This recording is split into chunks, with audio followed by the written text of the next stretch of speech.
Hello বন্ধুরা, দেখুন আমি আজকে বানাচ্ছি আলু মটর আর এগুলো হলো পালং শাকের ডানফুল। শাকটা আলাদা দেখে নিলাম পালক পনিরের জন্য। আর ডান্ঠাগুলো যেগুলো ছিল ওগুলো দিয়ে পাঁচ ফোড়ন দিলাম, ফোড়নে দুটো কাঁচা লঙ্কা চিড়ে লাগিয়ে দিলাম,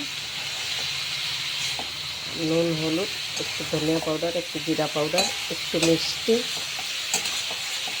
দিয়ে নেড়ে চেড়ে এখন দেবো, ঢেকে রাখবো একটু।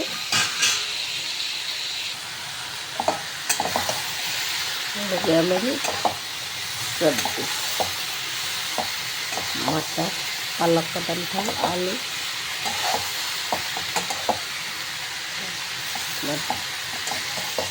बहुत सुंदर लग रहा है देखने में, खाने में भी बहुत टेस्टी लगता है,